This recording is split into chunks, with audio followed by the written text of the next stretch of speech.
Hi, and welcome to June's Cheese Club. I'm Jazz, the Quality and Operations Manager here at Paxton & Whitfield, and this month we've got 4 cheeses from across the UK for you to enjoy. We've got a hard cheese from Cornwall, blue cheese from Yorkshire, a soft cheese from Berkshire, and a goat's cheese from the New Forest. So a nice spread of cheeses from across the country, and I hope you enjoy. This is Wigmore.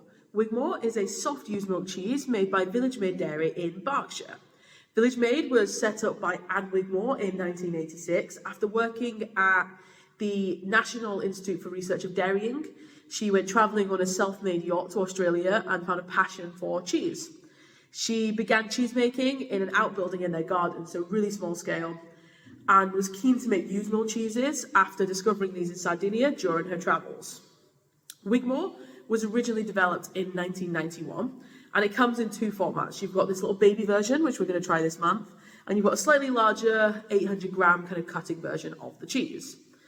As you can see, it's got like a white bloomy mold on the outside, this white bloomy rind, similar to what you would find on a brie or a camembert, and this is a mold called Penicillium candidum. All completely edible as it is on brie and camembert, and will add a nice kind of earthy, mushroomy flavour to the cheese. Slightly different from those style of cheeses, this is what we call a washed curd cheese. So during the make, some of the whey is removed and it's replaced with water. And this results in a less acidic cheese, and it gives it maybe slightly more of a milder flavour. And by removing some of that lactic acid, the breakdown is a bit slower as well. And it creates this slightly firmer, more fudgy cheese. This rind also has the job of ripening the cheese. So this cheese will be ripened from the outside in, which means that when we cut into it, it might have a bit of a gooey breakdown around the rind and be slightly firmer in the centre, giving it a really nice kind of textural contrast. Okay, let's try the cheese. So I can feel it's nice and soft as the knife goes through it. If we take a look, we've got this kind of really smooth, silky breakdown, little bit of give by the rind, and then nice and smooth and slightly chalky in the centre. So let's have a taste. So the texture, really smooth, almost like kind of white melted chocolate. Really smooth, really silky. It's got a really delicate flavour. It's creamy, it's rich, a really nice kind of gentle complexity to it, and a really nice kind of salt level throughout. You've got that slight sweetness from the used milk, and again, that really nice kind of rich texture to balance that out. Really delicious cheese. Would be really nice with kind of a glass of fizz on a summer evening, and I hope you enjoy. This is Rosary Ash. So Rosary Ash is a fresh ash-coated goat cheese, and it's made by the Moody family in the New Forest. So it's a family-run business. The Moody family have been making goat's cheeses now for over 35 years, and their dairy is still tucked away behind the family home. So the family home is called the Rosary, and it's named after the beautiful rose gardens that used to be on the grounds, hence where the name of the cheese and the business comes from. So, as I said, this is a kind of light, fresh goat's cheese, and it's lightly coated in ash. So you see it's got this speckled black rind, and then this bright white paste in the centre. This is quite a classic cheese-making technique, and something you'll see typically on goat's cheeses. There are a few reasons historically why this was done. So, one, appearance. It looks quite striking to see this kind of bright white paste of the cheese, and this mottled kind of black rind to it. It was also used to keep flies off cheese. So back in the olden days, before actual food safety measures, it kind of dried out the rind, making it less attractive to flies. Obviously today, we have fly zappers and other things in place that means this is not necessary. But again, there are multiple reasons as to why you ash a cheese. And thirdly, it helped form the rind.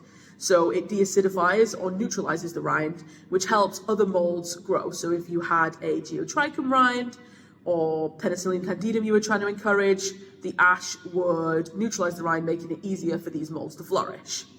So let's have a taste. So you can feel when the knife goes through, there's not really a differentiation between the rind and the paste. It's all kind of one texture. So the ash is completely edible. So on the nose, it's very lemony, very milky. Really moussey, really light. It's kind of really clean, really fresh. Coats the mouth with that kind of light lactic flavour. quite acidic as well, really nice, kind of, it's the mouth wanting more. It'd be really nice with kind of like a glass of rosé to balance that little bit of sweetness from the rosé with this fresh, light, Lucy goat's cheese would be a delightful pairing.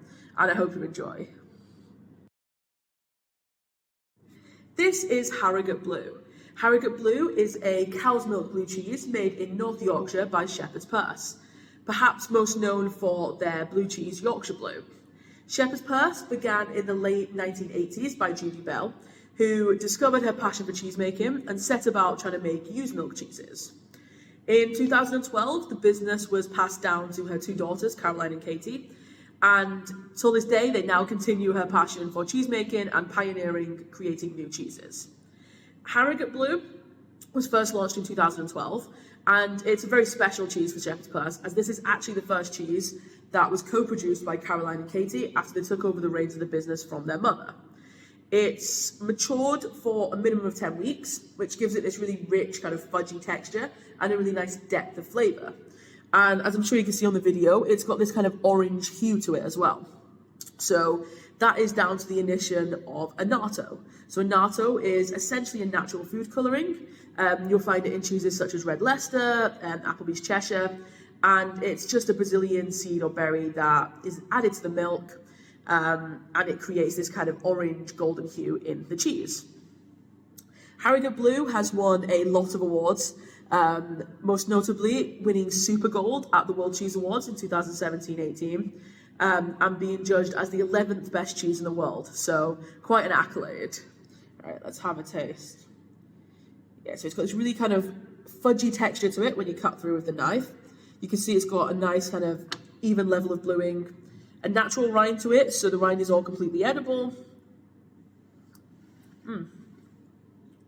Really buttery, a little bit of piquancy from the blue, quite mellow, but that piquancy then kind of builds as you're eating.